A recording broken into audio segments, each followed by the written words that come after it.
Hi, I'm Steve, and welcome to this demo of our Snowflake connector.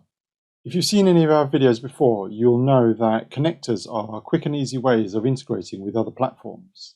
In this case, we're integrating with Snowflake, which is a data storage platform. And the connector will allow you to stream any data out of Quix, including the results from your transformations or indeed raw data, out to the Snowflake database for later analysis or reporting. So as I said, the connector will stream time series parameter data and the metadata to do with your stream out to Snowflake. As we go through the demo, you'll notice that Quix inherently guides the user to split their data processing pipeline into discrete microservices. This is really useful later on because you might want to swap out a component of your data processing pipeline for something else, like, for example, the source connector. In this example, we'll be using a Twitter data feed, but later on you might want to switch that out or add to it by, say, implementing an RSS feed or implementing something that pulls in data from a CSV file. And all of that's possible if you plan ahead and split your pipeline up into these discrete microservices. Now, before we get started, I'll just mention that if you want to follow along, you'll need a Quix account and you'll also need a Snowflake account. They're both free, and if you want to look in the description below, you'll find the sign-up link to the Quix platform and also a link to our Slack community called The Stream. So as I mentioned before, I'm going to be building a simple but complete data processing pipeline from scratch, from start to finish, and the output of which will be streamed to our Snowflake database, all without touching any code. This is going to be a completely no-code demo, so it's really easy to follow along and really easy to get up and running with Quix and with streaming data. First, I need to head over to our Snowflake dashboard. I'm already signed in, and I'm going to create the Snowflake database that's going to receive the data. So I'll call this demo data, and just click create, and then Snowflake will create that for us. And as you can see, there's no tables in the database at the moment. So when we come back later, at the end of the demo, we'll see that the tables have been created and we've actually got data streaming into there from the Quix workspace, all courtesy of our simple and easy to use connector. So I mentioned briefly before that I'll be building each stage of this data processing pipeline, and I won't be using any code. So for the data source, I'm going to be using a Twitter data source. That will be listening to Twitter for mentions of Bitcoin. So let's head over to the library and find the Twitter data source. So I can either click add new or add data source, it doesn't really matter. I'm going to click that, and it redirects us to the library, and it's got the source pipeline stage already ticked in terms of the filtering, and we can see here that we've got the Twitter data source. If I was looking for some other data source, I can use the search or further filtering to kind of narrow down the selection. So I'm just going to click here on Setup and Deploy for the Twitter data source. Now you'll notice that we need to fill in a few details for the connector to actually be deployed. We've got the name. I'm going to stick with the default name of Twitter data source. We've got the output topic where the data that we collect from Twitter will go. I'm going to stick again with Twitter data. I need to fill in my Twitter bearer token, and I've also got the Twitter search parameters. So I'm going to stick with searching for Bitcoin, but if you're interested in any other subject, please feel free to change that. I'm going to use Bitcoin because it's a really high volume subject. So we will be sure to get data in from Twitter pretty much 24/7 on Bitcoin. So it's good for the demo. But as I said, you can change that to any search parameter that you want. So I'm just going to paste in my Twitter bearer token and then click deploy. We are essentially deploying a pre-built build of this Twitter connector. And as you can see, we've got some log output already. And when we're done, it will redirect us to the home page where we can see that we have now lost our dotted lines around this box and we've got solid lines, and we can see that the deployment is running, and that means that we've got our connector deployed. And so now we can just basically click on the tile to take a look at the logs. So let's do that. We can see that we're writing the tweets to a stream in real time, and we can also see data flowing in real time out of this Twitter data source. Nothing's receiving it yet, but we're going to work on that next. One final thing to show you is the data tab. So we can see basically that when data is flowing into the topic, we can see the data here. And if I click on one of the rows, we can basically see the string values contain the tweet ID and the text. You can just about see that behind my head there. I'll move it over slightly. So there we go. You can see the string values and the text of the tweet. So in the next phase, we're going to be doing sentiment analysis on the Twitter text. So we need to know the field that we're going to be using from the stream. So in this case, it'll be text, which happens to be the default that the sentiment analysis code will use. But just in case it's not, if you're using some other feed or you need to change it for some reason, you can look into the data to see what shape your data's in when you move on to the next stage. And we're going to do that right now by heading back to the home page. And we're going to move straight on to the next step, which is the transformation. Or in this case, we're using a Hugging Face model to determine sentiment analysis. So again, I'll click the Add Transformation Service button. You can see again that this is pre-filtered on transformations. And I can't immediately see Hugging Face, so I'm going to use the search box to filter down and narrow down our options. And now I've got the Hugging Face model there. I can again click Set Up and Deploy, and then we've got some choices to make. So I first need to choose the input topic for this service, for this stage in the pipeline. So I'm going to choose Twitter data, because that's my raw data coming in from Twitter. I'm then going to output my data to the Hugging Face output topic. I can choose, or I can change the model that's being used in this case.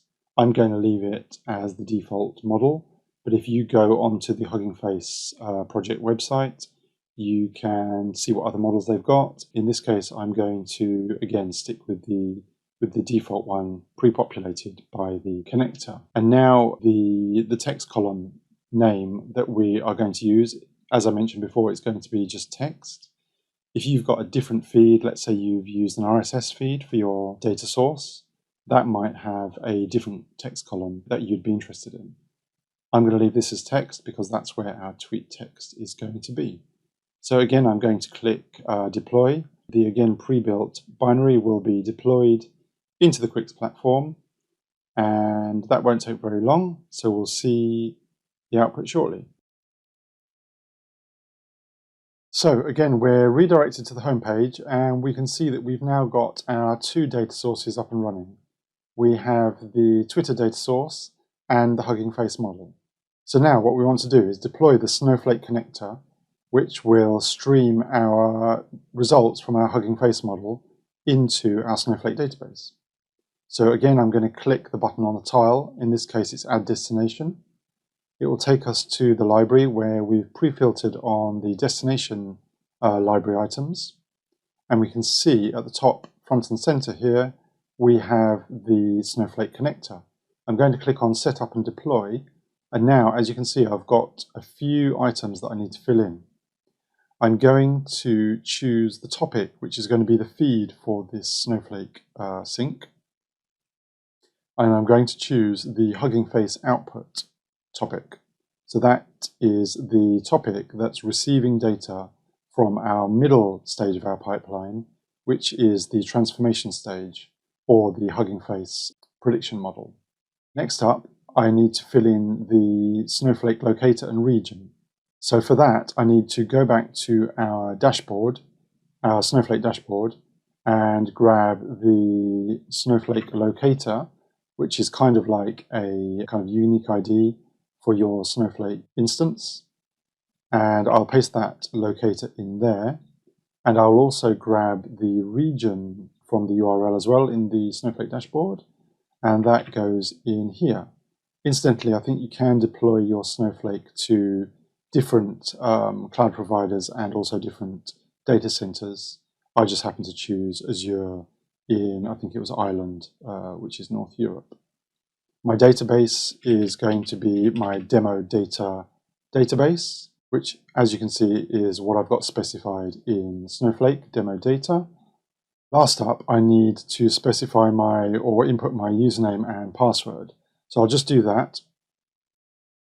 And with that done, I can click deploy on this connector, and it will make sure that the username and password are correct, all the connection details and credentials are correct. And if it is, it will say connected in the log and will be redirected to the home page. If anything were to go wrong, if you've got your username and password wrong, it will tell you that, and you'll be given the opportunity to update that. So again, just like we did with the other two stages in the pipeline, we can click through into the Snowflake connector. We can look at the logs and verify that nothing bad's going on. We can kind of see some indications here that things are going as expected. There's not really any point looking at the data on this one because we're getting the data from the Hugging Face model and we've already looked at that data. So yeah, there's no point sort of looking at that tab. It will be the same data as before. So what we'll do is we'll head over to the Snowflake database dashboard again, and we can refresh the dashboard, or we can refresh here, and then we should see all of our tables populated in this list. And there you have it. We've got a number of tables. We've got event values. We haven't actually got any event values coming out of the Hugging Face model part of the pipeline. But we do have parameter values. We've also got the kind of metadata around the stream. So there's the stream itself. And if we preview that data, we can see that I must have started a couple of streams in the course of doing this video. We've got, we might have parents for our stream. I don't think we have in this case. So we'll go and look at the parameter values that we're getting on the stream. So if we look at, again, the data preview, we can see a whole bunch of rows, and we can see that the sentiment score is being populated. And we can also see that we've got the kind of text version of what that sentiment is. So we're either producing or recording negative sentiment for a particular tweet or positive sentiment. So that pretty much covers things from an end-to-end perspective. We've seen our data arrive now in Snowflake. So let's head back to the Quix dashboard and we'll do a recap of this data processing pipeline and we'll wrap up. So as I mentioned at the beginning, we've basically gone ahead and done what we said we'd do, which is deploy a simple but complete data processing pipeline consisting of these three discrete small microservices for doing this data processing workload. We have our Twitter data source, which is streaming tweets on the subject that we've chosen, which is Bitcoin, into a topic called Twitter data. We then have the Hugging Face model is picking up those tweets in the Twitter data stream. We then have our transformation stage, which is a Hugging Face model, which is picking up those tweets from the Twitter data topic and is working out a sentiment score on those tweets. We're then outputting the sentiment score into the Hugging Face output topic, where the Snowflake destination is taking over. That is basically taking the output from the Hugging Face model, from the analysis phase, from the transformation, and writing it to our Snowflake database. Now, if we wanted to replace any stage of this pipeline, it's easily done because we've used this kind of microservice architecture.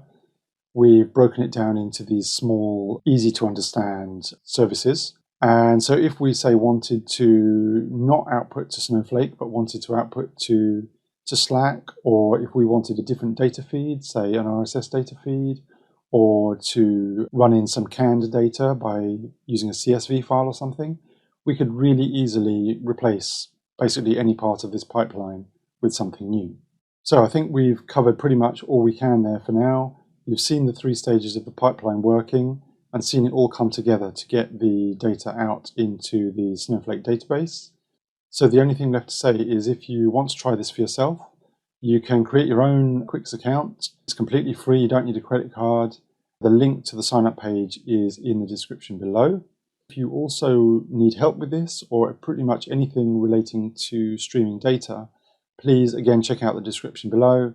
There's a link to our Slack community called The Stream, where you can find basically help from anyone at Quix and indeed many other people in the community working on things like streaming data. Everyone's really friendly, happy to help. So please check those out below. And thanks for watching. See you next time.